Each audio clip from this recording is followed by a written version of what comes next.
Bé, bona tarda.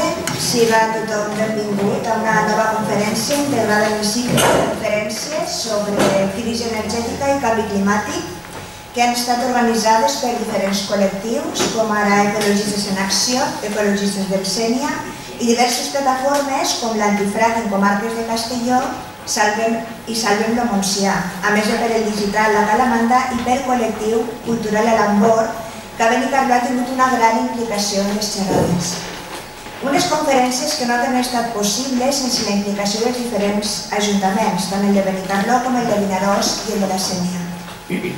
Avui contem amb un conferencial de luxe.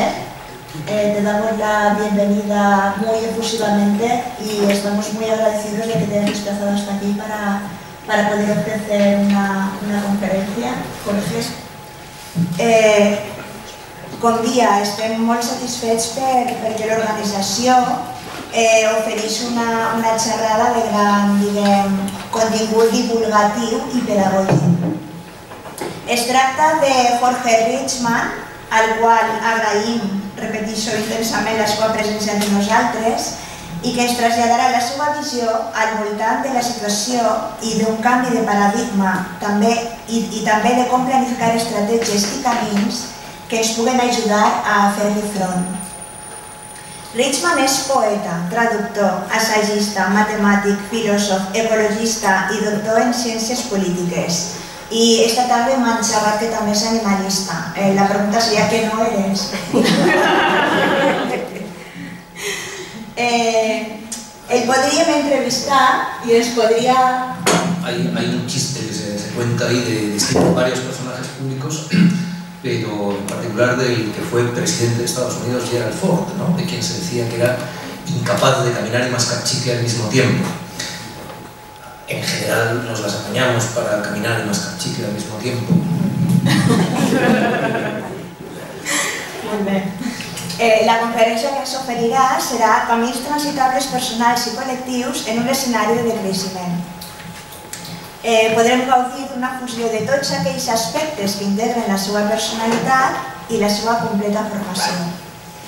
Richman voldria apuntar que serà, per tant, el fermall d'or amb el qual es dona conclusió a les xerrades, organitzades amb el clar objectiu pedagògic i social i enfocades a informar a les persones del nostre territori més proper de les conseqüències sobre la crisi energètica que estem vivint, les seues conseqüències, però també com poder emprendre un camí que de manera conjunta puga establir una defensa en la conjunció d'interessos comuns amb els quals, com a societat, tenim el deure d'assumir. Jo us deixo en Jorge Richman.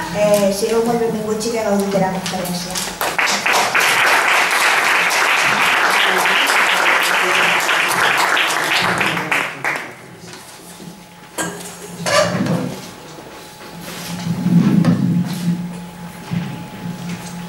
Bueno, pues muchas gracias al Ayuntamiento de Benicarló por ofrecernos la ocasión esta tarde de reflexionar un rato juntos y sobre todo pues a los colectivos ecologistas y ciudadanos que están haciendo ese trabajo desde abajo, ese trabajo de base que necesitamos tanto, ¿no?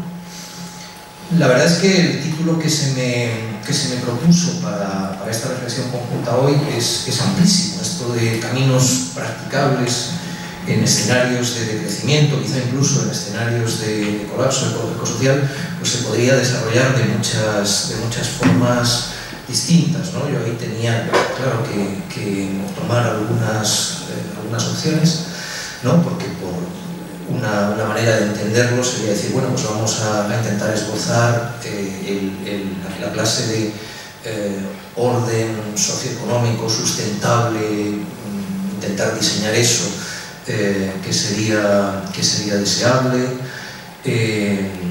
¿No? Yo eso lo he intentado en algunas, en otros momentos de reflexión, las nociones, por ejemplo, pues de biomímesis nos servirían para eso, pero por otro lado, otra manera, ¿no? Otro camino practicable, de estos caminos practicables que al final elegí, sería dar por lo menos algunos de los ámbitos en los cuales necesitamos una transformación cultural profunda, pues un cambio de valores para tener opciones de salir adelante en este momento histórico tan difícil que estamos viviendo, ¿no? Entonces al final organicé una conferencia de acuerdo con estos aspectos, ¿no? Primero, pues algunas consideraciones sobre dónde estamos, un poco de marco para esta reflexión, y después, bueno, esas grandes preguntas sobre el sentido de la vida se nos plantean de otra forma, ¿no? En este arranque del siglo XXI, en este segundo decenio del siglo XXI en el que estamos, ¿no? ¿Dónde estamos? Pues para empezar estamos en el tercer planeta del sistema solar y en el segundo decenio del siglo XXI. Puede parecer una tontería, pero no lo es. Y luego ver como estas tareas, ¿no? Que he ido llamando pues duelo, autoconstrucción, modos de vida, otra manera de vivir el tiempo, espiritualidad, mito, ciencia, narración, poesía, contemplación, esas dimensiones pues de cambio cultural posible que al final, bueno, pues es la propuesta con la que vengo a Benicarló esta tarde, ¿no? Y la idea también es que tengamos al final de la exposición pues un rato para conversar, un rato de coloquio. Vamos allá entonces. Lo que es el PPT que he preparado, estas diapositivas para la conferencia, estarán luego a vuestra disposición. Luego a la noche pues las cuelgo en el blog mío, en el que escribo con cierta frecuencia, que es muy sencillo, es tratarde.org. El blog se llama Tratar de comprender, tratar de ayudar, tratarde.org. Pues luego a la noche pongo las diapositivas para quien quiera volver sobre ello, pues lo puede hacer sin dificultad. ¿Dónde estamos? Pues en una situación de emergencia planetaria, ¿no? En realidad nos bastaría como considerar solo tres grandes procesos que están teniendo lugar, ¿no? Uno es el calentamiento global, otro es la crisis energética que se manifiesta, pues, entre otras cosas, en el cenit del petróleo y otros combustibles fósiles, y luego está teniendo lugar también pues, una destrucción muy rápida, muy intensa de diversidad biológica y de ecosistemas, ¿no? Bastaría con considerar esas tres dimensiones de la crisis ecológico-social para darnos cuenta de que no hay ninguna exageración en hablar de una situación de emergencia planetaria. Y también nos cuesta asumir los plazos en los que los plazos breves, ¿no? La rapidez con la cual estos procesos destructivos están teniendo lugar y los plazos breves con que contamos para actuar, ¿no? Eso es lo que apuntaba pues esta viñeta de Roto hace ya unos años, donde uno de estos altos personajes pues nos decía: les dijimos que los desastres que estaban organizando los heredarían sus nietos, pero fue un error de cálculo, en realidad los van a disfrutar ustedes, ¿no? A menudo encontramos, ¿no? Como reacción, me pasa con cierta frecuencia cuando uno aborda estas cuestiones, pues que se encuentra con la opinión: sí, es verdad, son problemas importantes, la verdad es que me dan una pena nuestros nietos, el mundo que les vamos a dejar. Bueno, no estamos hablando del mundo de nuestros nietos, estamos hablando del mundo de hoy y del mundo que va a seguir, del mundo del segundo, el tercer decenio del siglo XXI. Y estamos también en una disyuntiva civilizatoria, ¿no? Donde nos encontramos pues, con propuestas, con análisis, con reflexiones que parecen como que vinieran de mundos completamente distintos, sin ninguna conexión, ¿no? Nos encontramos, ¿no? Desde estas promesas de la tecnociencia, pues, que se pueden sustanciar a veces, ¿no? en estas escenas un poco grotescas, ¿no? que a veces nos vemos, pues, por ejemplo, con esas gafas de realidad virtual, esa famosa imagen que habréis visto hace pocas semanas, en las cuales Mark Zuckerberg, encantado de sí mismo, pues caminaba sin que lo viera un montón de gente que estaban probando a la vez cascos de realidad virtual, ¿no? Entonces hacía su travesura y se reía. Entre esto o ese mundo tan sencillo que se pregunta en las montañas, por ejemplo, de América Latina, en este caso de Colombia, que puede ser vida buena, un buen vivir, como dicen por allá, ¿no? Como es el caso de estos indios de la Sierra Nevada de Santa Marta. Es como si encontráramos ahí realmente mundos sin casi conexión entre sí. Otra manera de verlo podría ser esta, ¿no? Aquí tenemos confrontados esa nave interestelar con la que nos hacen soñar, ¿no? en series, películas como Star Trek, ¿no? El Enterprise ahí navegando en su destino galáctico, o el Titanic amarrado antes de emprender el viaje que, como sabéis, acabó mal, ¿no? Hay un choque enorme de narraciones, de análisis, de expectativas. Yo diría que si atendemos a esos niveles básicos, ¿no? De interacción entre sociedades y naturaleza a los que antes me refería, pues la cosa pinta como que estamos dentro del Titanic y en una situación por lo tanto apurada, y sin embargo el relato de la cultura dominante sostiene más bien que estamos como despegando hacia un destino galáctico, hacia las estrellas, y ese es un relato que la mayoría de la sociedad cree, tiene uno esa impresión, ¿no? En cualquier caso, pues nos cuesta mucho situarnos, entre otras razones, por ese choque enorme de narraciones, de análisis y de expectativas, ¿no? Decía en un tuit que vi hace unos días de Carlos Taibo, ¿no? Un compañero pues, que ha trabajado mucho también en los últimos años sobre dónde estamos y con propuestas pues, anticapitalistas de crecimiento y de autogestión.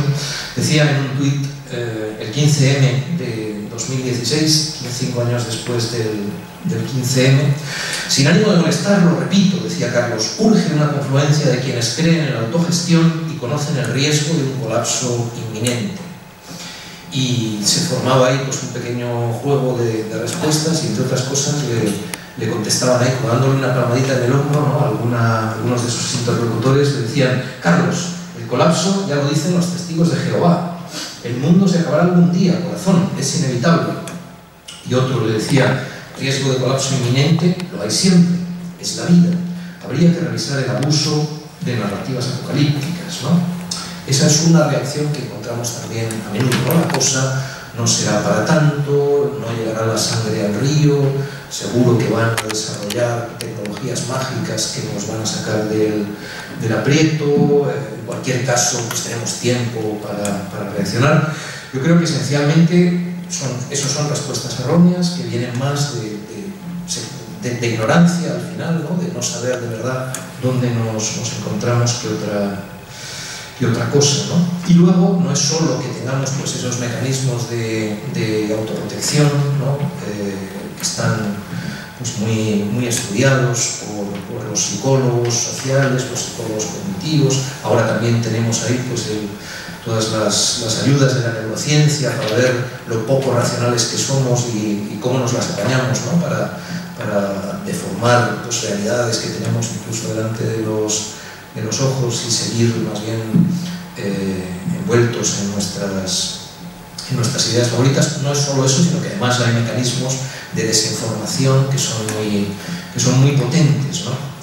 Claro, la propuesta que nos formulaban las damas y caballeros ilustrados, ¿no? hace 3 siglos tenía que ver sobre todo con el madurar, con el hacernos adultos, ¿no? Con salir de lo que Kant llamaba la minoría de edad autoculpable de la humanidad, ¿no? Eso decía en unos pasos así muy célebres en un librito suyo titulado ¿Qué es la ilustración? Esa era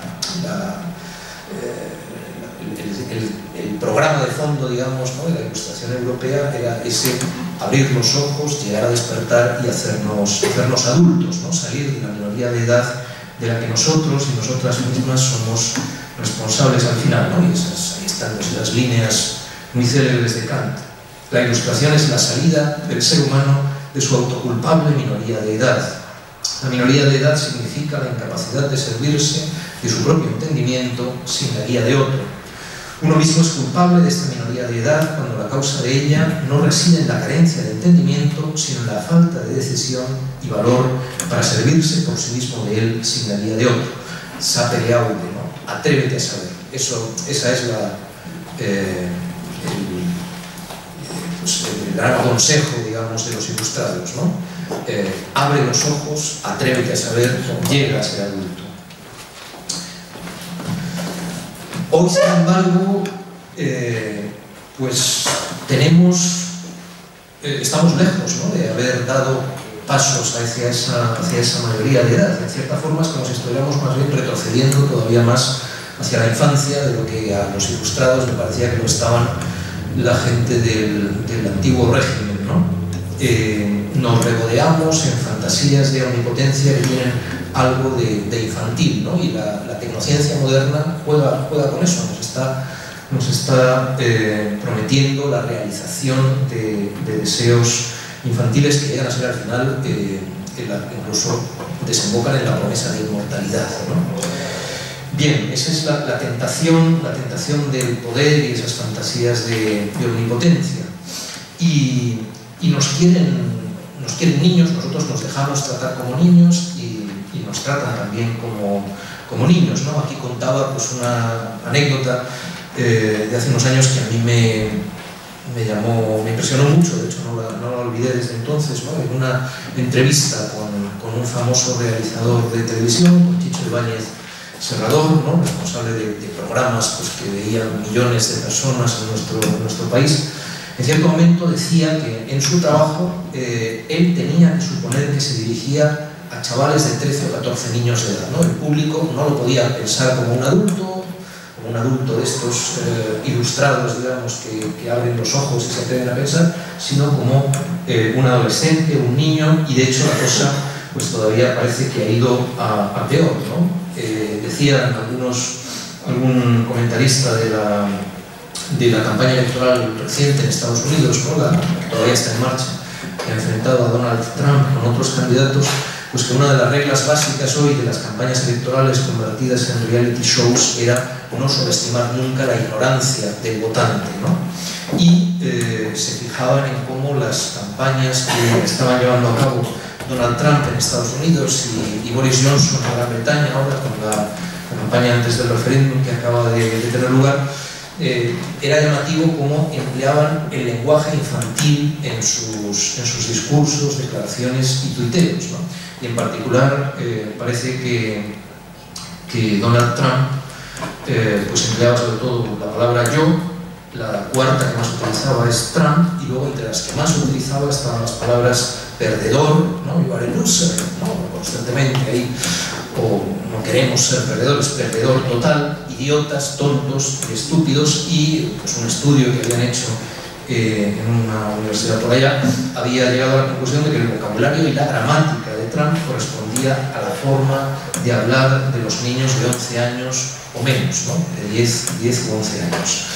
Y de cierta forma ese es el nivel en el que nos sitúan y nos dejamos situar en muchos casos en nuestra vida colectiva. Es justo la senda contraria a aquella a la que nos animaban los ilustrados como Kant. Hay una presión enorme para que no lleguemos nunca a ser adultos, ¿no?, o a que nos sigamos comportando como niños en esos asuntos comunes que nos atañen a todos, y nosotros con demasiada frecuencia pues también nos dejamos llevar a ese terreno, tratar de esa manera, ¿no? Por eso en cierta forma pues asistimos a la destrucción del uso público de la razón, sin lo cual no tiene mucho sentido tampoco plantearse pues una sociedad decente, una sociedad democrática, ¿no? Necesitamos poder llevar a cabo ese uso público de la razón en buenas condiciones para tener eso, una sociedad decente. Decía al principio, podemos pensar que más que estar despegando en el Enterprise nos encontramos más bien navegando en el Titanic. Unos versos de un poeta y amigo, Antonio Orihuela, decían: sistema de clases tipo Titanic. Cuando el capitalismo nos dice sálvese quien pueda, en realidad nos está diciendo que el salvamento se hará siempre según el importe del billete y el espacio disponible, ¿no? Y hay algo ahí efectivamente que nos evoca el Titanic histórico. Hay algo importante que nos señalaba Ferran Puig Vilar una de las entregas de ese, en realidad es un libro, aunque él lo ha publicado en entregas de su blog, usted no se lo cree, ese libro en el que él se preguntaba hasta qué punto es inminente el colapso de la uy, perdón, me he equivocado aquí, de la civilización actual. Y ahí Ferran nos señalaba que incluso antes de que nadie viera el enorme iceberg e intentara evitar el choque contra el mismo, el Titanic estaba ya técnicamente hundido, en el sentido en que los grandes barcos, eso pasa en los choques marítimos en general, no solamente pues, si un barco choca contra un iceberg, como le pasó al Titanic, también entre los choques entre barcos, que se dan de vez en cuando, por desgracia.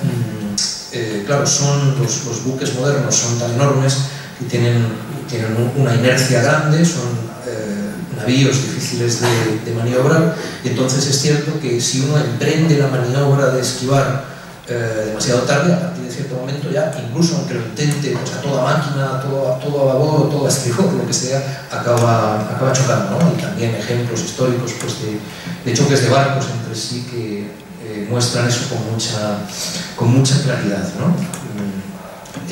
Esos parámetros técnicos, ¿no? De la masa, la velocidad, la capacidad de giro, todo eso lleva a esa situación en la cual incluso antes de haber chocado hay un momento en que el choque ya, a partir de cierto momento, ya no va a poder evitarse. Quizá como sociedades estemos en esa situación, tampoco lo podemos saber con certidumbre, ¿no? Pero como decía Ferran, ese es el punto de vuelco, el tipping point auténtico, ¿no? El punto a partir del cual la vida propia del sistema convierte en inútil la mejor estrategia de los gestores más lúcidos. Quizá esa sea nuestra situación ahora. Estamos viendo el iceberg, sabemos que lo tenemos cerca, no hemos chocado físicamente todavía, y sin embargo quizá ya no podamos evitar el naufragio. Y sin embargo, incluso si nos hallamos en esa situación, no lo sabemos con certidumbre, pero incluso si nos hallamos en esa situación, eso no quiere decir que no podamos hacer nada, ¿no? Se puede maniobrar todo lo posible para que el choque, por ejemplo, pues no sea frontal, sino que consigamos desviar un poco todavía la trayectoria del Titanic y entonces las vías de agua pues sean menos importantes y en lugar de hundirse en 4 horas, pues el barco se hunda en 8 horas o en 12 horas, quizá podemos hacer algo de ese tipo y sobre todo podemos emplear también ese tiempo para organizar mejor el salvamento, ¿no? Uno de los elementos del drama del Titanic histórico es que solo llevaba botes de salvamento para una parte de la gente que estaba enmarcada, ¿no? De hecho llevaba botes salvavidas para 1.178 pasajeros, que era apenas un tercio de la capacidad total de ese buque. Eso lo hacía infringiendo las leyes vigentes entonces para la navegación internacional, que prescribían que un transatlántico de este tipo tenía que llevar botes de salvamento suficientes para todo el mundo. Pero en el caso del Titanic, y ese es otro elemento también que nos da pues, una analogía con la situación presente, la verdad es que da para pensar bastante, los ingenieros estaban tan seguros de lo que habían hecho, ¿no? Habían introducido pues un tipo, por ejemplo, de cámaras estancas que dividían el interior del buque, o sea, estaban convencidos de que técnicamente el buque era insumergible, no podía hundirse, pasara lo que pasara, aquello no se iba a hundir, ¿no? La técnica avanzada, ¿no? De los astilleros de la época había logrado eso, y siendo así, pues ¿para qué iban a preocuparse de meter lanchas de salvamento para todo el mundo si el barco no podía hundirse, ¿no? Y entonces en cierto momento toman la decisión de eliminar las 2/3 partes de las lanchas de salvamento para tener más espacio de paseo en las cubiertas, ¿no? Como si eso fuera, claro, la prioridad. Por esa razón murió tanta gente, ¿no? Murieron 1.514 personas de 2.223 que iban a bordo, estratificadas por clases sociales, como decía el pequeño poema de Antonio Orihuela, ¿no? Y con una diferencia clara en la probabilidad de morir o no, según si uno iba en primera, en segunda o en tercera. Bueno, como digo, incluso si nuestra situación fuera tan apurada, podemos hacer cosas, ¿no? Que guían esas dos líneas, ¿no? por un lado, evitar algunos aspectos de lo peor del choque y ganar tiempo, y por otro lado, emplear ese tiempo ganado en lo más urgente de todo, que sería pues, organizar el salvamento. En cierta forma, estrategia Arca de Noé, ¿no? Ahí podríamos confrontar el Titanic y el Arca de Noé, ¿no? Como una de estas. Me gustan mucho estas figurillas de barro pintado que hacen en varios países de América Latina. Como decía, esa excesiva confianza de los ingenieros del Titanic en sí mismos nos remite también a un problema muy serio en nuestra época, que yo suelo llamar tecnolatría, ¿no? Nosotros, como sociedad, tenemos también un exceso de confianza en la bondad de las técnicas y tecnologías que hemos desarrollado, y eso, siendo como son admirables, igual que lo era el Titanic, ¿no? Era un buque admirable en muchos sentidos, pues nos pueden llevar extraviar por un mal camino por exceso de confianza. Y luego hay otro aspecto en el paralelismo con el Titanic que se puede también destacar, ¿no? Y es de qué manera, si nuestra situación es tan apurada, de qué manera la comunicamos para conseguir, por un lado, evitar causar pánico o alentar todavía más los resortes peores de la condición humana, ¿no? Estamos viendo como pues estamos en un mundo cercano, ¿no? En esta Europa en la que estamos, en la cual pues bastan unos flujos migratorios que son muy importantes, pero que pueden ser poca cosa en comparación con lo que se ponga en marcha con estas crisis de las que estamos evocando, ¿no? A medida que se ahonde la crisis climática, por ejemplo, las migraciones van a ser mucho más importantes que lo que hemos estado viviendo en Europa en los últimos 2 años, y sin embargo han bastado estos cientos de miles de gentes buscando refugio para desestabilizar por completo varios países de esta estructura en la que nos encontramos, ¿no? Es decir, bueno, hay que hacer todo lo posible porque en las crisis que vienen nos decantemos por el lado de la comunidad y la solidaridad antes que por el lado del racismo y la lucha por los recursos escasos, ¿no? Bueno, eso tiene que ver con cómo contamos lo que está ocurriendo, ¿no? Si en un naufragio pues alguien grita "sálvese quien pueda" de mala manera, en el mal momento, puede agravar todavía más el problema, ¿no? Por tanto, pues la verdad es que es un camino difícil, ¿no? Habría que ser capaces de comunicar responsablemente la gravedad de la situación sin inducir al desánimo, a la desresponsabilización o a las reacciones insolidarias, y al mismo tiempo, sin embargo, decir la verdad en cuanto a lo grave de la situación en la que nos encontramos. Bueno, esto es una especie de preámbulo, y todavía con esto del sentido de la vida sigo un poquitín en ese terreno del preámbulo. Voy a dar por sentado algo que, sin embargo, tampoco en otro momento, en otro contexto, pues valdría la pena detenerse largo rato en ello, y es lo siguiente.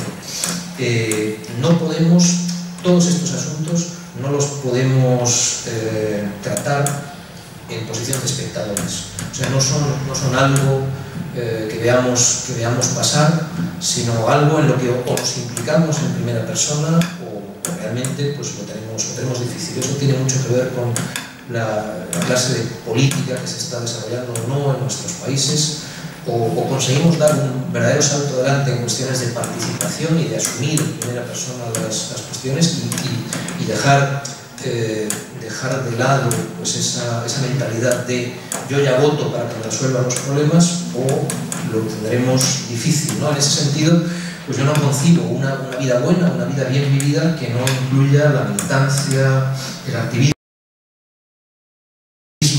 el dedicar las horas semanales que necesitan esos asuntos comunes en los que trabajamos. Es decir, que lo que sigue está pensado sobre todo para la gente que no es, por desgracia, tanta como debería ser, que es activa en movimientos sociales, asociaciones, sindicatos, partidos políticos, ¿no? Con todas las deficiencias de funcionamiento que tienen estas instituciones, ¿no?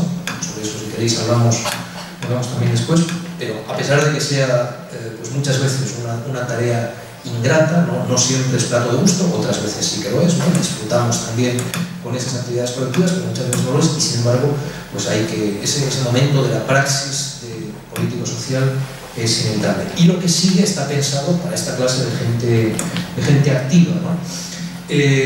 Hace poquito, esta semana pasada, me encontraba con el desánimo rayano en la depresión de una estudiante de las que tengo en tercer curso en el grado de Filosofía de la Universidad Autónoma de Madrid. Imparto un par de grupos de una asignatura de ética aplicada, en la cual, entre otras cosas, meto bastante de ética ecológica y de estas cuestiones vinculadas con la crisis de civilización, ¿no? Y ahí cada año me encuentro con el dilema, ¿no?, de cómo contar las cosas para que gente que a veces pues, no tiene mayor noción de todo esto, por una parte perciba la realidad de los problemas y por otro lado pues no se hunda, ¿no? Cosa que en parte le pasó a esta chica, y es lo que me contaba en un correo ya después de haber acabado el curso, la evaluación y todo eso, bueno, evocaba aquí porque me da la impresión de que es una situación que puede compartir bastante de esa gente activa a la que me refería, ¿no? Los problemas a veces nos parecen tan duros, ¿no? Y las perspectivas de solución tan difíciles que a veces resulta difícil no hundirse, ¿no? Bueno, ¿qué podemos plantear si nos encontramos en esas situaciones? Ahí aparecen las grandes preguntas de fondo, ¿no? La pregunta por el sentido de la vida, por ejemplo, ¿no? Y ahí, nada, apenas un par de consideraciones. Yo he acabado pensando que en cierta forma lo esencial de la religión, o la creencia religiosa básica, es la creencia de que hay como un sentido ya en el cosmos, ¿no? En el mundo, algo, alguien, ciertos procesos han ordenado el mundo. Es un cosmos en el sentido que daban los griegos a esta palabra, un mundo ordenado, y nosotros entonces tenemos sobre todo que encontrar ese sentido y adaptarnos a él, más o menos, ¿no? Yo creo que eso, en cierta forma, se podría caracterizar la religión de otras formas, pero eso es un elemento muy básico. No necesariamente está asociado a la idea de un Dios personal, ¿no?, de una religión teísta, ¿no? También los estoicos antiguos, por ejemplo, pues tenían esa creencia en un cosmos ordenado y no en un Dios personal, sino más bien en procesos que tenían procesos impersonales, pero que tenían lugar de acuerdo con ese sentido intrínseco, ¿no? Por eso decía, por ejemplo, un poeta, José Jiménez Lozano, se refería a cómo en los canecillos, esas estatuas en las catedrales románicas, decía: el saltimbanqui es la figura de la esperanza, porque al final todo caerá de pie como el saltimbanqui, ¿no? Esa es ahí está pues esa especie de esperanza religiosa básica, ¿no? A esto se refería también una mística inglesa del siglo XIV, Juliana de Norwich, ¿no? Una frase suya muy célebre en el mundo británico. Dice esto de todo irá bien, y todo irá bien, y toda clase de cosas irán bien, ¿no? A pesar de los pesares, a pesar de las dificultades, las cosas acabarán bien. Yo creo que esa es una esperanza religiosa básica. La respuesta, la otra gran perspectiva, una perspectiva laica, pues nos dice más o menos que ojalá existiera ese sentido en el cosmos que anhelamos los seres humanos, que tantos sabios han creído discernir, ¿no? Desde Marco Aurelio, el emperador romano estoico, pues hasta Teilhard de Chardin, por ejemplo, en el siglo XX, pero las cosas, por desgracia, no son así, y entonces el sentido que hay es aquel que los seres humanos seamos capaces de construir. Ese es más bien el lugar desde donde están escritas las reflexiones que siguen. La cultura hoy, a esa pregunta por el sentido, la cultura hoy dominante tiene preparada una respuesta culturalmente muy poderosa, ¿no? Es esa perspectiva del enterprise que decía antes, ¿no? Nos están prometiendo que nuestro destino es convertirnos en dioses extraterrestres, ¿no? Creo que eso es engañoso, ¿no? Que de hecho es un camino muy malo, porque nos está distrayendo tanto de la senda por la que deberíamos avanzar, que al final nos quitará, digamos, desperdiciaremos los recursos que necesitaríamos para hacer lo que realmente tenemos que hacer, ¿no? Y frente a esa respuesta, la que yo propongo es más que esa fantasía de ser dioses extraterrestres, pues que quizá de manera más humilde tendríamos que proponernos llegar a ser chimpancés morales. Ese sería quizá más el horizonte. La cuestión del duelo. si estamos de verdad en una situación ecosocial catastrófica, y yo creo que lo estamos, ¿no? Los datos objetivos nos llevan a eso, ¿no? Yo no voy a entrar ahora a recordar otra vez eso, se ha hecho, me parece, en otras de las charlas de este ciclo. Si eso es así, entonces abrir los ojos frente a eso y tratar de analizar esas realidades no es catastrofismo, sino que es un ejercicio de realismo, a pesar de que la mayoría de la sociedad prefiera no emprenderlo, ¿no? Y por eso tenemos que hacer un esfuerzo por no denegar, por realmente abrir los ojos. Y eso implica vivir un duelo que puede ser difícil, ¿no? Un duelo por las oportunidades perdidas, un duelo por las promesas de la civilización, un duelo por el porvenir dañado de la especie humana y, por supuesto, de muchas otras especies y de muchos otros seres vivos. Un duelo difícil, ¿no? Que, como dice a veces Fernando Zembranos, que es un compañero de Ecologistas en Acción de Madrid, que es también psicólogo, pues que puede ser análogo al de los duelos individuales que nos toca hacer cuando muere un ser querido o sufrimos un abandono amoroso, y que podría seguir pues varias etapas, ¿no? De ese itinerario que una otra psicóloga, Elisabeth Kübler-Ross, ya fijó hace años, ¿no? En esas etapas de los duelos individuales, pues hay una etapa inicial de negación, de denegación, y luego pues una secuencia que típicamente pasa por esos estadios de la ira, la negociación, la depresión y finalmente un tipo de aceptación, de asunción de la realidad que ya no la niega, que acepta pues ese carácter trágico y doloroso y sin embargo pues nos permite seguir adelante. Probablemente lo que nos toca hacer colectivamente como cultura es algo parecido a esto, ¿no?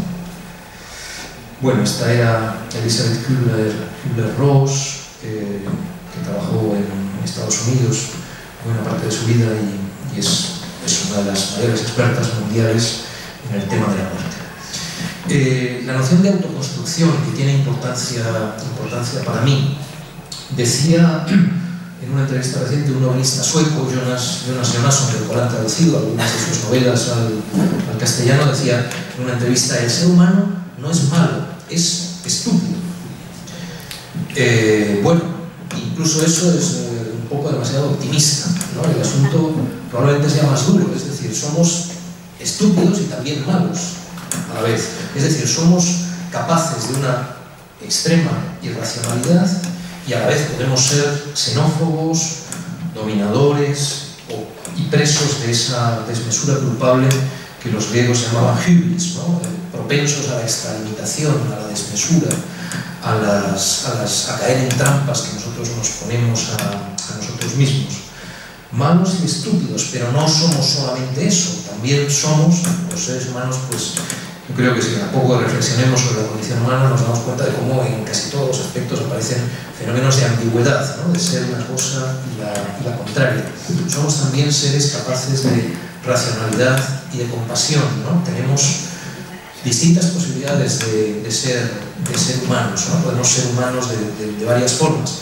Eso tiene que ver con un rasgo también de lo humano que muchos pensadores y pensadoras han identificado de alguna forma, y es como un inacabamiento en lo que somos, ¿no? Somos seres incompletos, inacabados. Si nos comparamos con otros animales, pues no tenemos, por ejemplo, la vía segura en forma de instintos firmes que tienen los otros animales para actuar en muchas situaciones, tampoco en todas, también en los animales no humanos hay libertad, hay opciones de elección, no es que sean ahí, pues, estén ahí guiados férreamente por el instinto, pero digamos, bueno, tienen más guías instintivas de las que tenemos nosotros. Nosotros estamos más por hacer, ¿no? Ese es un rasgo. Y eso quiere decir que si estamos por hacer, pues esa tarea de autoconstrucción siempre nos toca emprenderla. La asumamos o no. Para la mayor parte de la gente, en la mayor parte de las sociedades, esa tarea simplemente ha sido asumir las respuestas que ya la tradición y las tradiciones culturales y religiosas han preparado, que están ahí, y yo me hago cargo de ellas, me voy construyendo de acuerdo con esas pautas.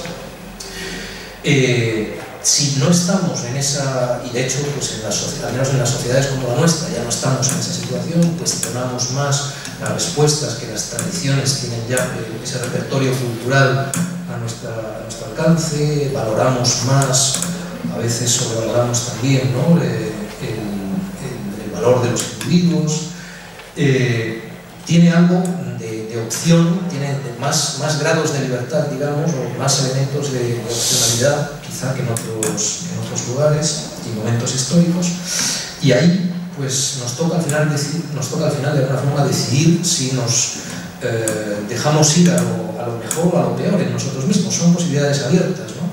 En casi todas las circunstancias nunca hay determinaciones férreas en lo humano. Tenemos esos elementos de opción, digamos, entre dejarnos caer a lo peor o izarnos un poco y apuntar, por ejemplo, pues por hacia esas capacidades de racionalidad y de compasión, ¿no? Yo sobre eso he trabajado bastante, he escrito 5 libros que llamé una pentalogía de la autocontención, y ahora estoy terminando también pues una trilogía que llamo de la autoconstrucción. ¿Autocontención en qué sentido? La idea básica sería, necesitamos limitarnos para dejar existir al otro, ¿no? Superar, por ejemplo, pues embridar o superar de alguna forma, ¿no?, esas pulsiones de dominación y expansión que penetran, sobre todo en nuestra cultura. También ahí las diferentes culturas pues han obrado de maneras muy distintas. Nosotros hemos puesto fuera de juego muchos de los controles culturales que en otros momentos históricos han servido para contener, pues al final el otro día recordaba en un pequeño apunte pues una canción que han interpretado varias personas, incluyendo a Peret, uno de sus intérpretes, cuyo estribillo es: todos queremos más y más, ¿no? Los ricos quieren más, los pobres quieren más. Bueno, autocontención es poner en sordina ese todos queremos más y darnos cuenta de que si no estamos solos, ¿no?, si compartimos la biosfera con muchos seres humanos y humanos, entonces necesitamos dejar existir al otro, y para eso autocontención. Y la autoconstrucción pues se refiere, podríamos pensarla como esos elementos, ¿no?, de bricolaje político-moral para remediar un poco algunas de las taras de ese simio averiado que somos. Y esos dos prefijos auto hay que entenderlos en sentido colectivo tanto como individual. No son tareas, tienen elementos que puede uno, son parte de esas tareas, las podemos hacer de uno en uno, pero otras partes muy importantes solo las podemos hacer junto con los demás en colectivo, como proyectos colectivos. La cuestión de los modos de vida. ¿Por qué vivimos tan mal? Nos podemos preguntar. ¿Cómo es posible, ¿no?, que haya tanta contradicción entre lo que han sido las promesas de buen vivir y de bienestar, ¿no?, de estas sociedades, y luego las realidades en las cuales mucha gente vive? ¿Cómo vivimos también en sociedades en las cuales, en cierta forma, pues eso que llamamos corrección política y ciertas formas de ética parece que están omnipresentes, ¿no?, en formas de códigos deontológicos, comités de ética y tal, y sin embargo nos vemos metidos, ¿no?, en ruedas de hámster, en modos de vida que escapan de cualquier control ético o democrático, como si fuera simplemente pues un desarrollo, una especie de un terremoto o un maremoto que nos arrolla, ¿no? Por ejemplo, ¿qué está pasando ahora con el desarrollo de la robotización en las sociedades contemporáneas? ¿Quién elige? ¿Quién toma decisiones en ese sentido?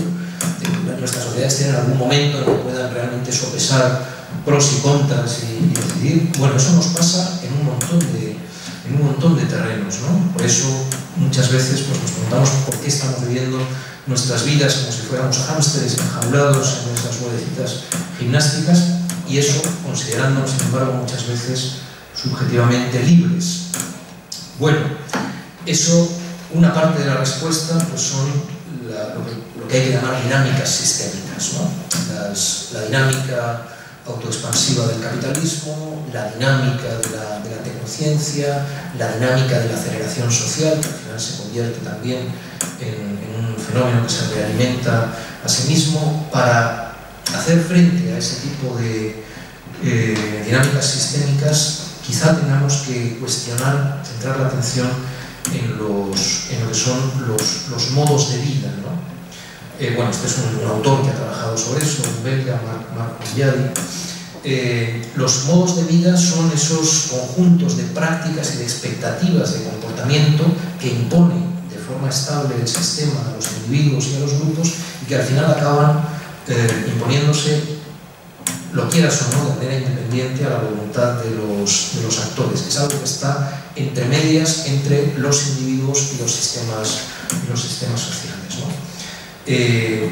Y normalmente no lo vemos, es algo que tenemos muy cerca y no lo vemos, simplemente pues nos vamos adaptando, ¿no?, a esas expectativas que son moldeadas por esas dinámicas sistémicas que permanecen incluso pues fuera de nuestra vista, ¿no? Decía Condiadi, por ejemplo, una institución como el sistema bancario, un principio como el de igualdad, una mentalidad como el culto a la ganancia, un tipo de racionalidad como la cuantificación de todo lo dado, todo eso determina modos de vida de los que luego no tenemos opción de escapar. Bueno, una parte de esa tarea de autoconstrucción es identificar y cuestionar esos modos de vida y ser capaces de plantear modos de vida alternativos que puedan cuajar en conjuntos de hábitos coherentes, alternativos, satisfactorios.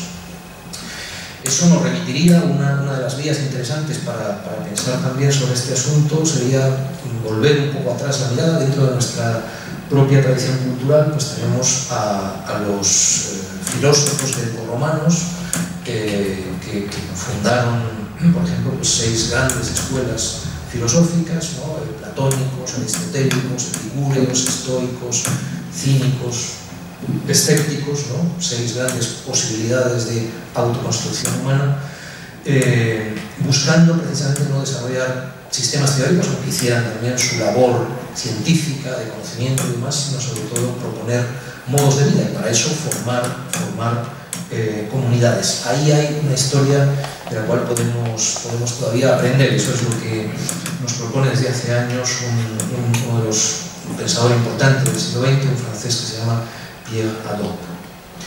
Otra cuestión de mucha importancia en este breve repaso, ¿no?, de sendas, caminos para esa reconstrucción cultural. ¿Cómo vivimos en el tiempo? Emerson, un gran escritor y filósofo estadounidense del siglo XIX, hablaba de cómo él se expandía, decía, viviendo en la calidez del día como el maíz y los melones, y nos decía en estas líneas que son muy parecidas a otras que podríamos encontrar en Epicuro, por ejemplo, ¿no? Ahora acabo de evocar aquellas antiguas escuelas filosóficas de Grecia. Encontraríamos, hay un par de textos de Epicuro, por ejemplo, preciosos, que van exactamente en esta misma línea, ¿no? Decía Emerson: el hombre aplaza o recuerda, no vive en el presente, sino que mirando hacia atrás se lamenta de su pasado o, haciendo caso omiso de las maravillas que le rodean, se pone de puntillas para adivinar el futuro. Pero nadie podrá ser feliz y fuerte hasta que aprenda a vivir con la naturaleza en el presente por encima del tiempo. Bueno, esa es una indicación esencial también. La recoge un verso de Unamuno que yo tengo siempre presente. Esa formulación de Unamuno que parecería podría parecer un versículo budista o taoísta, sin embargo, pues, en fin, desde Don Miguel de Unamuno también lo formuló bien: vivir al día en lo eterno, ¿no? Ser capaces de ese vivir por encima del tiempo, ahondando en el presente, ¿no? Esas experiencias profundas, ¿no?, que experimentamos cuando amamos, cuando nos absorbemos en una tarea, cuando nos sumimos en una meditación seria, cuando nos olvidamos de nosotros y nosotras mismas, entregándonos a algo. Podemos experimentar ese vivir al día en lo eterno que decía Unamuno. Yo a veces, de manera un poco humorística, hablo en términos de coeficiente de expulgamiento o coeficiente de despiojamiento, si queréis. Sabéis que en el caso de los grandes simios y también los monos, nuestros parientes biológicos más cercanos, pues tienen una vida social muy intensa, que en parte muchas de las especies, que en buena medida se manifiestan. Las prácticas básicas son el expulgamiento, no solo, pero también el expulgamiento. Pasan muchas horas acicalándose, acariciándose, toqueteándose, quitándose también parásitos, los chimpancés, los bonobos, los gorilas. Bueno, yo hablo de coeficiente de desplugamiento en un sentido figurado, digamos, metería bajo ese rótulo todo lo que llaman a veces los filósofos actividades autotélicas, ¿no? Es una palabra así un poco técnica si queréis, pero se refiere a algo muy intuitivo, ¿no? Son aquellas actividades que nos satisfacen porque tienen su fin en sí mismas. No las hacemos como medios para conseguir otra cosa, sino que las hacemos porque nos satisfacen en sí mismas, ¿no? Una buena conversación, una buena comida, hacer música juntos, disfrutar pues, de una obra de teatro, un concierto extraordinario, vincularnos, crear con nosotros, hacer el amor. Todas estas son actividades autotélicas, ¿no? Que son las que al final dan sentido de verdad y proporcionan satisfacciones reales a la vida humana, ¿no? Si pusiéramos en el denominador del cociente el tiempo que cada cual dedica al conjunto de sus actividades y en el numerador esas actividades autotélicas, expurgamiento en sentido amplio, pues tendríamos un indicador numérico, ¿no? de vida buena. En fin, es una indicación solo un poco humorística, pero no es una broma, ¿no? Nos remite a esa capacidad de vivir realmente en el tiempo. La cuestión de la espiritualidad, ¿no? Antes decía, bueno, somos malos además de estúpidos. Bueno, cualquiera de estas personas que podemos llamar maestros sapienciales, maestros de tradiciones culturales y religiosas, nos dirían, ojo con esto de decir, eres esto, eres aquellos, eres malo, eres estúpido. Seguramente eso nos mete también en un jardín, ¿no? Por ejemplo, pues desde el budismo enseguida nos dirían que somos lo que en pali se dice anatta o en sánscrito anatman, que somos seres sin ser, ¿no? Somos sin yo, ¿no? Que nuestro yo no es algo sustancial, que nuestro ser no está fijado de una vez para siempre, que cada vez que digo yo soy y pongo a continuación pues un sustantivo o un adjetivo, probablemente esté metiendo la pata. Bueno, esa idea de impermanencia de todos los fenómenos, y también no solo en el budismo, también en muchas otras tradiciones sapienciales, encontramos esa advertencia sobre cómo la egocentricidad es una enorme fuente de sufrimiento, ¿no? Y de hecho, en varias de estas tradiciones, el comienzo de cualquier transformación es el caer en la cuenta de esa insustancialidad del yo.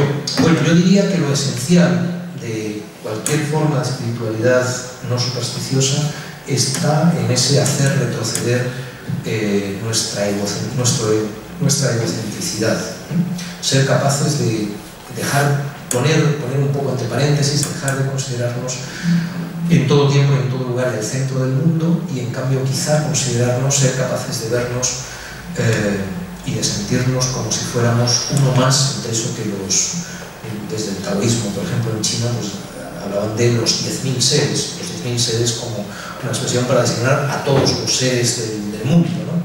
Bueno, disminuir el coeficiente de egocentrismo, ser capaces de llegar entonces, desde ahí es de donde podemos llegar a esos lugares de cierta madurez a los que se refería también Kant por los ilustrados europeos, ¿no? Bueno, esta viñeta pues recoge esa idea, ¿no? Una pirámide en cuyo vértice pues estamos como ego, o más bien la situación real, que es la nuestra, de interdependencia y ecodependencia, donde somos una más entre los 10.000 seres. Escribía una experta en pensamiento chino, Han Chen, una sino-francesa, decía: toda forma de espiritualidad comienza por un soltar, un desapegarse, una renuncia al yo limitado y limitativo. Y eso no es solo propio del taoísmo, también la buena parte, ¿no?, de las tradiciones culturales judeo-cristianas, por ejemplo, pues nos encaminarían en ese sentido. Y ahí la ecuanimidad resulta ser una virtud clave, ¿no? Dejar de lado todo lo que podamos el pensamiento desiderativo, el tomar nuestros deseos por realidades, el tratar de ver las cosas como son en vez de como nos gustaría que fueran, ¿no? Desde esa perspectiva distanciadora de los 10.000 seres. Y no, escribía yo en este caso, pues desde la miopía estructural de un pequeño monito angustiado, neurótico y narcisista. La cuestión del mito y de la ciencia, algo que nos causa problemas también, que es origen de, incluso pues, de controversias muy vivas en el presente, ¿no?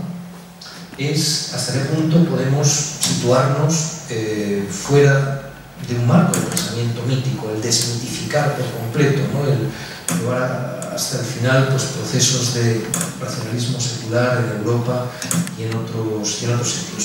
Yo no tengo tiempo para desarrollarlo mucho, pero diría que ojo con esto, ¿no? Porque la mayor parte de las veces, si no todas, cuando pensamos que estamos librándonos de un mito, en realidad estamos sustituyendo ese mito por otro que puede ser hasta peor, ¿no? Eso debería ser evidente, yo creo, si pensamos en nuestras sociedades presuntamente laicas, pues en lo que es el mito de la nación para tantos nacionalismos, en el mito de la máquina o de la técnica que han analizado Louis Mumford y otros grandes pensadores, en el mito de la sociedad, que también podemos rastrear en muchas manifestaciones de la vida contemporánea, todos estos mitos que son tan potentes, tan poderosos en sociedades que por otro lado piensan que son laicas como es la nuestra.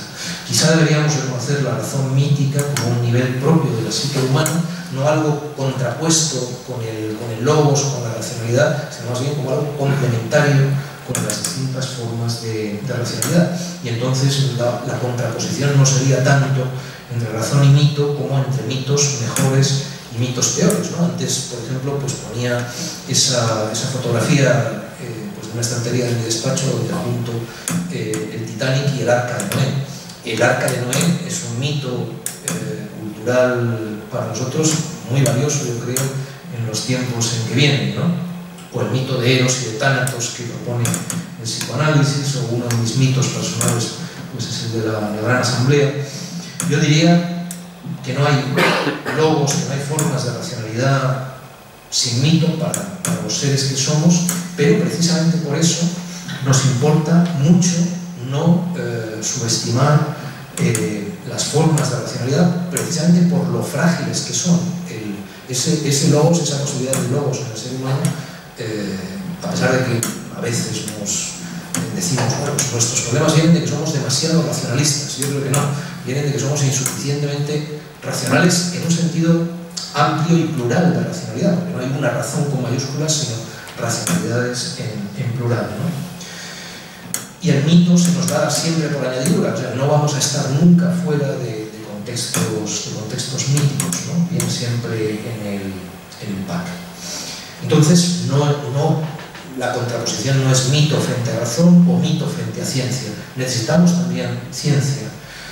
Y aquí, bueno, no me voy a detener en esto, lo voy a pasar, para no alargarme demasiado, un poco por encima. Hay algunas indicaciones sobre los ámbitos en los cuales trabaja la filosofía, cómo necesitamos una filosofía que no ignore a las ciencias, los resultados de la ciencia, sino que vaya de la mano con ellos, tanto naturales como sociales, y necesitamos ciencia, pero no entendida tampoco de manera restrictiva, ¿no? En la base de la ciencia tendrían que estar, y lo están muchas veces, el respeto por la realidad y también por la alteridad, por lo otro, ¿no? Las realidades existen como algo diferente al yo o como algo diferente al grupo humano, y necesitamos para llevar a cabo pues, una ciencia razonable también esas formas de distanciamiento y de ecuanimidad, ¿no? A las que la espiritualidad nos remite, ¿no? Es verdad que ahí se abriría una disyuntiva. Investigar las diferentes realidades se podría hacer en el modo de la dominación y la tortura, o en el modo de la contemplación, la admiración y el respeto, ¿no? Y ahí tenemos pues, una larga controversia dentro de cómo practicar y aprender la ciencia, que recorre toda la modernidad europea, ¿no? Y que no vamos desde luego a dar por concluida esta tarde. Decía Francisco Fernández Güell que el pensamiento crítico puede ganar, y la ciencia social crítica puede ganar fuerza con un racionalismo atemperado por la conciencia crítica de lo que ha sido y es la vida de los seres humanos.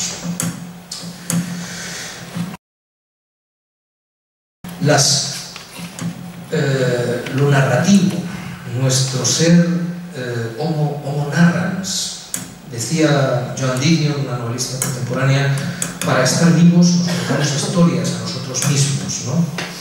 Baudelaire, el poeta francés del XIX, la imaginación, decía, es la reina de las facultades. Un cineasta y artista checo que fue miembro del grupo surrealista de Praga decía, Svantmajer, Engels se equivocó cuando dijo que el trabajo es lo que hace humano al hombre, fue la imaginación, eso es lo que nos diferencia de los otros animales. Bueno, ahí hay también una indicación muy importante, ¿no?, sobre lo que es la potencia de las ficciones compartidas que posibilitan el lenguaje natural humano, nuestro lenguaje simbólico, posibilita esas ficciones compartidas que nos hacen capaces de cooperar en una escala que sobrepasa pues, todo lo que han conocido otras especies en el planeta Tierra, ¿no? Sobre eso insistía el historiador israelí Yuval Noah Harari, ¿no? Decía, la característica realmente única de nuestro lenguaje no es la capacidad de transmitir información sobre los hombres y los leones, por ejemplo, ¿no? Más bien es la capacidad de transmitir información sobre cosas que no existen en absoluto. Otros animales tienen también formas de comunicación para referirse a cuidado que viene un leopardo. Lo que no tienen es ese tipo de lenguaje simbólico con doble articulación que nos permite inventarnos pues, un dios con cabeza de leopardo y atribuirle toda una narración cosmogónica, ¿no? Hasta donde sabemos, decía Harari, solo los homo sapiens pueden hablar acerca de tipos enteros de entidades que nunca han visto, tocado ni olido. Leyendas, mitos, dioses y religiones aparecieron por vez primera con eso que llamamos la revolución cognitiva que tuvo lugar hace unos 70.000 años, ¿no? Decimos que somos, y es verdad, homo sapiens, decimos que somos homo faber, pero somos también seres humanos narradores de relatos, creadores de ficciones compartidas. Un filósofo contemporáneo, Daniel Dennett, decía que inventamos y narramos historias igual que las arañas tejen su tela, no vamos a dejar de hacerlo, somos seres narrativos y eso, pues no ya Harari o Baudelaire, sino Albert Einstein decía en cierto momento, la imaginación es más importante que el conocimiento. Y aquí necesitamos pensar también en otras formas de narrar y en otras clases de narraciones, ¿no? Una parte de esa reconstrucción cultural tiene que ver con eso. Yo creo que ahí habría que prestar más atención, por ejemplo, a las propuestas de eso que historiadores desde hace varios decenios llaman Big History o Gran Historia, que esencialmente es la propuesta de empezar a contarnos nuestra propia historia, pues no sé cómo deciros, no cuando, pues, según la historia que consideremos, pues no desde Jaume I, no desde los reyes católicos, no desde los romanos, sino empezar con el Big Bang y a partir de ahí, en pasos ordenados, llegar hasta el presente, porque entonces no se nos escaparán cosas que si no corremos el riesgo de no considerarlo lo suficiente. La poesía materialista, podríamos decir, con un amigo y compañero en Madrid, bueno, en Móstoles vive el Emilio Santiago Muiño. Os leo unas líneas suyas, ¿no? Decía, entre el hedonismo homicida que alimenta la expansión militar capitalista y la frugalidad mortificante que algunos conciben como alternativa, solo hay un camino posible: buscar la austeridad en el consumo de energía y materiales y buscar complementariamente la abundancia de tiempo, de relaciones sociales, de sentidos significativos, de experiencias maravillosas. Ahí hay algo que tenemos que intentar pensar a fondo. Decía un investigador alemán hace unos años, Manfred Lintz, con el que hicimos algún trabajo en Madrid, decía, hablamos de riqueza como si la riqueza viniera medida pues, en euros per cápita o en otras monedas o en cifras de la contabilidad nacional, como el PIB per cápita, por ejemplo, pero eso es muy abstracto. Ni siquiera hay que pensar la riqueza solo en términos de bienes materiales, que son necesarios para la vida humana, ¿no? Unos más y otros menos. La riqueza puede ser también riqueza en tiempo y puede ser también riqueza en vínculos sociales, ¿no? Él proponía subdividir, ¿no? la noción de riqueza en esas tres categorías, ¿no? Riqueza material, riqueza en tiempo, riqueza en vínculos, y entonces en cuanto pensamos un poco en eso, nos damos cuenta de que podemos ser ricos en bienes materiales y ser pobres en tiempo y pobres en vínculos. Y al revés también. Es claro que hace falta un mínimo de bienes materiales para poder vivir, pero si eso es a costa de cargarnos las otras formas de riqueza, pues lo tenemos mal. Y ahora estamos en una tesitura histórica en la cual vamos a necesitar vivir bajo constricciones ecológicas severas en el futuro. Por eso la indicación de desarrollar formas de poesía colectiva, que de alguna forma es lo que está indicando Emilio Santiago Guiño, pensar de otra manera nuestra idea de vida buena es muy importante, ¿no? Decía, ser capaces de construir una idea de vida buena, incluso de vida en plenitud, basada en unos votos colectivos de locosa pobreza, es mucho más que un reto personal o comunitario. Es exactamente la disputa que determinará el futuro del mundo. Si no somos capaces de proponer un proyecto revolucionario en el que la reducción del consumo energético y material sea una aventura excitante, los imaginarios colectivos bascularán hacia soluciones totalitarias que prometan conservar algo de la opulencia perdida por el ecocidio, aunque sea al precio de desatar el genocidio. Está indicando algo que son posibilidades, por desgracia, muy reales para el siglo XXI. O sea, salidas posibles a las crisis entrelazadas en las que nos vamos a ver pueden ser la aniquilación consciente de una parte sustancial de la humanidad, pensando, ¿no?, quienes se encuentren en posiciones de dominio en esa situación, que conseguirán ahí pues espacio ecológico suficiente para seguir adelante, ¿no? Entonces esto tenemos que tomárnoslo muy en serio también, y ahí, bueno, Emilio seguía desarrollando ahí una idea de poesía colectiva que podría actualizarse, ¿no?, como parte de esa construcción cultural que necesitamos, ¿no? Esa poesía, decía, que se da en todas las épocas y en todas las circunstancias, y que es irreductible a cualquier alienación, y que no hay que separar de la vida cotidiana, que puede encarnar en formas de práctica cotidiana.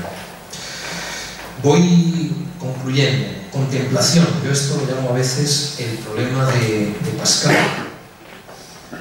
Precisamos revalorizar la contemplación frente a la acción, ¿no? Estamos en una cultura, ¿no?, la nuestra, sobre todo en estos 2 últimos siglos ahí de eso que llamamos revolución industrial, que ha propugnado, que ha exaltado la acción y que ha descuidado cada vez más la contemplación. Yo a eso lo llamo a veces el problema de Pascal, evocando pues un paso muy conocido de los pensamientos de Pascal, donde él decía: he descubierto que toda la desdicha de los hombres proviene de una sola cosa, que es no saber permanecer en reposo dentro de una habitación.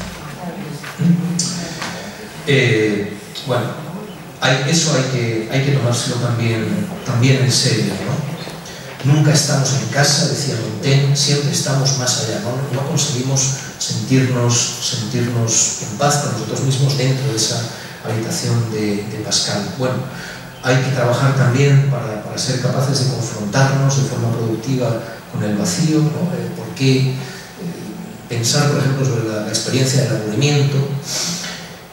Ser capaces de, por lo menos, o sea, no estoy diciendo que eso, no es que eso sea una regla para siempre en todas las circunstancias, no es que haya que reprimir pues, reprimir completamente ese afán explorador de los seres humanos, pero sí que necesitamos un reequilibrio. Hoy estamos completamente fuera de equilibrio entre nuestras dimensiones activa y contemplativa, ¿no? Uno de los pensadores mayores que hemos tenido en España y en Cataluña en el siglo XX, Manuel Sacristán, que era un pensador ecomarxista, ecosocialista, defendía el valor de la contemplación, refiriéndose, por ejemplo, a Antonio Gramsci, ¿no? Decía: toda su obra, la hecha y la actuada, ¿no? Lo que Gramsci hizo, aparte de pensar y de escribir, es apertura, disponibilidad a la experiencia en función de los fines. Gramsci ha sido, con interesante paradoja, un característico filósofo de la práctica y al mismo tiempo el clásico marxista más capaz de contemplación del mundo exterior y del interior. Bueno, esa es una dimensión que también necesitamos, ¿no? Aquí, dos reglas básicas podríamos enunciarlas de esta forma. Primera, tomarnos el tiempo que necesitan las cosas, lo cual implica también el descanso, ¿no? En vez de aquella consigna capitalista que tomó Carlos Saura, como título de una película suya ya hace unos años, Deprisa, una película de Saura, necesitaríamos más bien decirnos despacio, ¿no? En muchas situaciones. Y otra podría ser pues, una consigna zen también que vale la pena tomar en consideración. Cuando uno bebe su té, ¿no? Dicen a veces estos maestros budistas zen, si estás bebiendo tu té, dedícate a beber tu té, nada más que a eso, ¿no?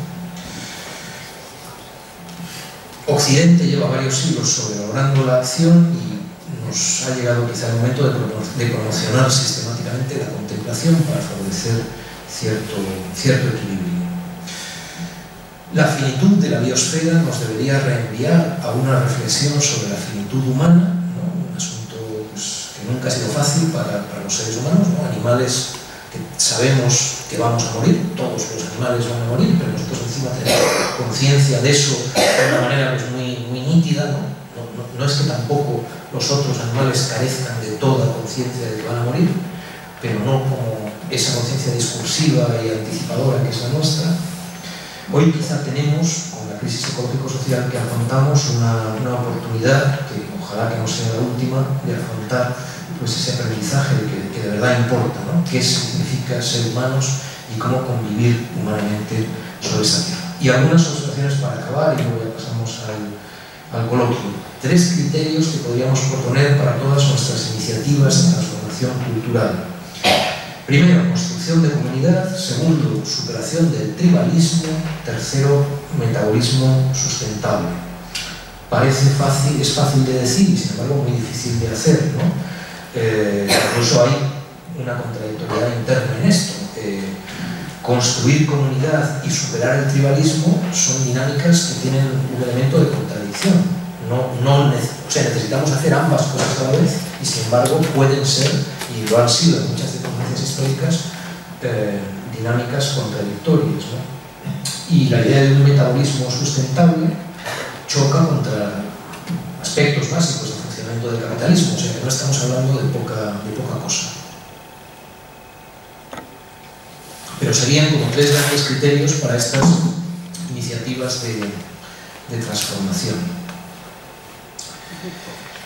Y podemos pensar en términos también de estrategias duales. Estamos viviendo pues, un periodo de cierta politización, ha habido mucha gente ilusionada con Podemos, con las mareas que se han presentado en distintas comunidades autónomas también, con otras configuraciones, digamos, pues, de una actividad política nueva. Lo que eso está expresando, entre otras cosas, es esperanza en cierta clase de control de esta mega máquina muy fuera de control en la que estamos, y sin embargo puede ser una esperanza engañosa que genere mucha frustración si no tenemos, pensado lo que está pasando en otros países europeos, donde en lugar de tenemos también mucho movimiento político, pero se va hacia la extrema derecha, en lugar de irse como por fortuna, pues está yendo de momento en nuestro país. No se puede generar mucha frustración a menos que podamos ir haciendo cosas que hasta ahora pues, no hemos apenas sabido hacer, ¿no? Yo y otra gente lo estoy llamando estrategias duales, ¿no? ¿Estrategias duales en qué sentido?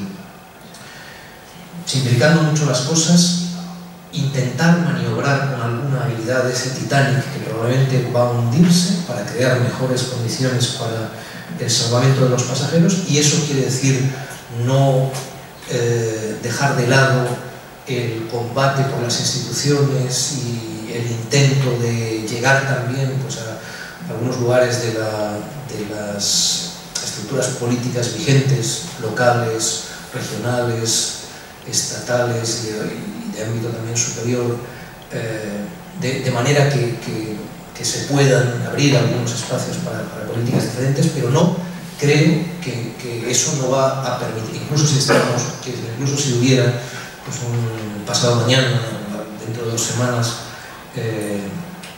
un gobierno sin el Partido Popular en el Estado que abriera eso, digamos, las constricciones sistémicas son tan fuertes que el espacio para esas políticas es limitado, ¿no? Entonces, nos hace falta también ser capaces de poner en marcha muchas otras iniciativas desde abajo, iniciativas de base, iniciativas de autosuficiencia, iniciativas de resiliencia, construcción de botes salvavidas, en previsión de que cuando vayan agudizándose las crisis que se van a ir agudizando, tengamos no solamente pues, digamos, esos recursos de plan A, sino también recursos de plan B y de plan C para tiempos que van a ser difíciles. Bueno, eso lo podemos llamar arcas, construcción de arcas de Noé y estrategias duales, ¿no? Y bueno, pues vuelvo a poneros esa imagen, ¿no? Del arca de Noé frente al Titanic. Y lo que podían ser 7 puntos de apoyo cuando estamos ahí en esa cubierta del Titanic, donde va a haber mar de fondo, mar gruesa y mar difícil, ¿no? Puntos de apoyo. Amar en las varias dimensiones que tiene el amor, entre Eros y Cáritas, con varias dimensiones adicionales. Comunicar y compartir, ¿no? Una parte de la angustia que sentimos proviene del aislamiento y del no poder compartir. Eso es una dimensión humana básica, somos simios supersociales, entonces necesitamos que funcionen también, ¿no? esa comunicación humana lo más libre posible. Necesitamos comprender, ¿no? Antes decía, uno de los males que están ocurriendo es la destrucción del uso público de la razón. Bueno, pues una de las causas por las cuales eso es un gran mal, un gran daño, es porque también somos esos animales del logos que cuando entendemos lo que está pasando, incluso si lo que está pasando es muy negativo, incluso si son procesos muy destructivos, solamente el comprenderlos ya es algo que nos saca de la impotencia de estar librados simplemente, o sea, a un juego de fuerzas que no entendemos cómo operan, ¿no? Crear puede ser para una persona la escritura, para otra la música, para otra las artes plásticas, para otra cantar en un coro. Crear, ¿no? Ese es otro de los puntos de apoyo básicos en estos tiempos difíciles que vienen. Contemplar, ya lo he desarrollado antes, caminos de espiritualidad sin superstición. Disfrutar también, ¿no? El problema también eso está enunciado de manera muy sintética, el problema del hedonismo no es que el hedonismo sea malo, el problema del hedonismo no es el hedonismo, sino las formas de hedonismo egoístas, pero o sea, necesitamos disfrutar bien. Disfrutar bien quiere decir haciéndolo con conciencia de que no estamos solos y de que no pueden ser disfrutes que dañen a los otros. Pero disfrutar también pues, es muy importante, y no dejar de luchar. No dejar de luchar. He empezado diciendo, todo esto va dirigido hacia gente que es activa, ¿no? que está trabajando para cambiar las cosas. Hay un peligro pues, de desánimo si realmente está uno en el Titanic viendo que se acerca el iceberg y ya el choque es inevitable. O sea, hay un peligro claro, ¿no? De decir, bueno, pues se acabó, ¿qué le vamos a hacer? Hasta aquí hemos llegado. Hubo en el Titanic alguna gente que se suicidó pues, lanzándose cuando veía que la situación estaba ya fatal, pues se lanzaban al mar, que estaba helado, y morían un poco. Alguna gente murió así, no porque no pudieran encontrar sitio en las lanchas, que no había suficiente para todos, sino que bueno, ya todo está perdido, mejor acabar pronto. Se tiraban al mar y morían de frío en poco tiempo, ¿no? Que luego estaba helada. Pero no podemos, o sea, a pesar de todos los análisis que hacemos y que necesitamos hacer, tampoco estamos seguros, ni lo podemos estar, de cuál va a ser la configuración concreta del futuro, ¿no? El futuro como tal es imprevisible. Nosotros hacemos nuestros análisis, vemos qué tipo de dinámicas están en marcha, vemos qué clase de escenarios pues, están excluidos porque ya pues, nos hemos metido mucho por un sendero y porque las leyes de la física y la biología son las que son, pero sin embargo, lo digo también así muy brevemente, ¿no? En un mundo donde lo que hay son esencialmente sistemas complejos, ¿no? Sistemas complejos adaptativos, nos dirán los biólogos y otros científicos, el futuro es imprevisible, ¿no?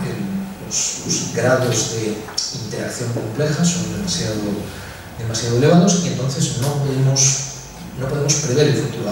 Sería un pecado también de desmesura por nuestra parte, de hubris, el pensar que somos capaces de anticipar, por ejemplo, un futuro tan malo en el cual ya no merece la pena ni siquiera luchar, ¿no? Entonces, apliquémonos también, ¿no?, esa regla de humildad, ¿no?, y de poner límites a la desmesura, y que eso nos sirva también, ese elemento de apertura del futuro y de incertidumbre para no dejar de luchar, ¿no? Y ponía aquí pues un ejemplo de esas cosas imprevisibles y milagrosas, en cierta forma, en sentido laico, que ocurren incluso cuando a veces parece que está todo perdido, ¿no?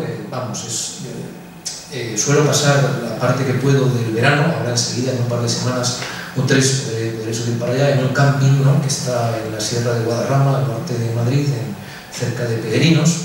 Y entonces, hace 2 años, en ese lugar tuvo lugar una gran tormenta, y bueno, cuando se pasa por ahí, pues a veces un rayo cae sobre alguno de los pinos. Esa zona tiene grandes pinos, se llama Pinares Llanos. Hubo uno de esos pinos que recibió una descarga de hielo y parecía que estaba sentenciado, ¿no?, que era un árbol que se iba a secar en pocos meses. Aquí veis cómo impresiona la hendidura, ¿no?, que ha causado el rayo en el pino. Bueno, sin embargo,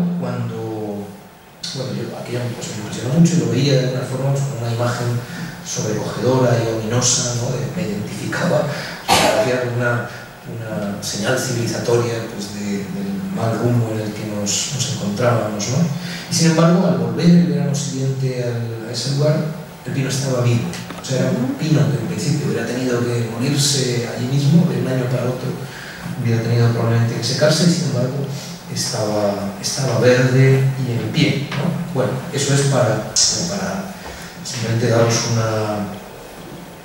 un ejemplo y visualizar, ¿no?, esa necesidad de no dejarnos ir, ¿no?, a ese fatalismo del que piensa pues, en un futuro que está ya determinado.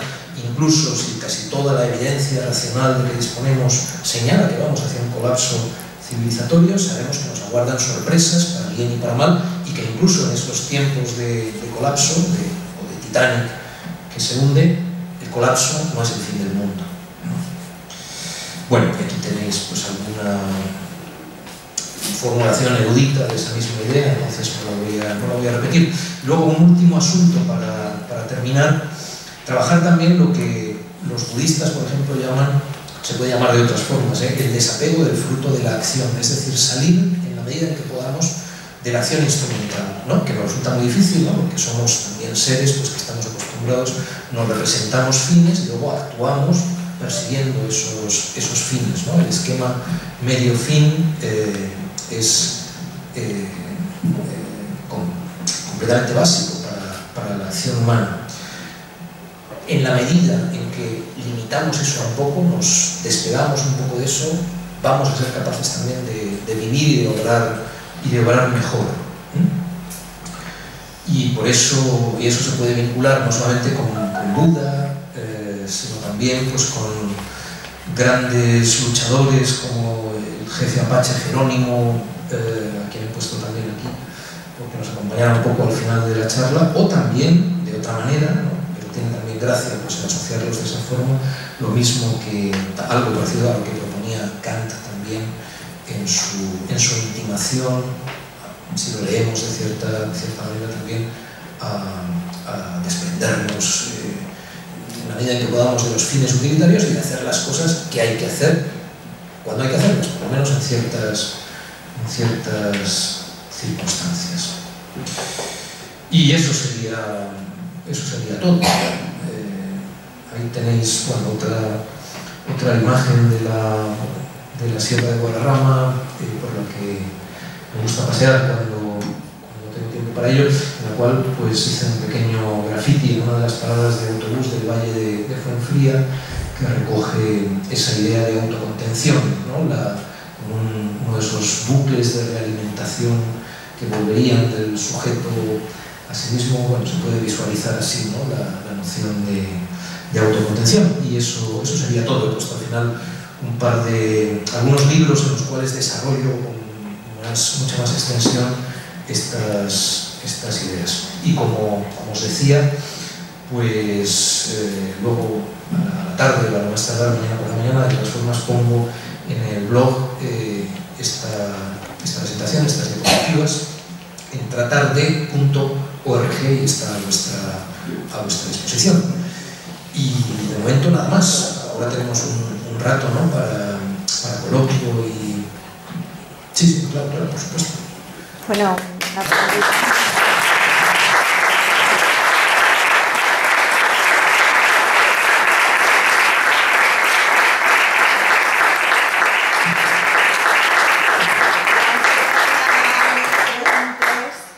Antes de pasar a las preguntas, sí.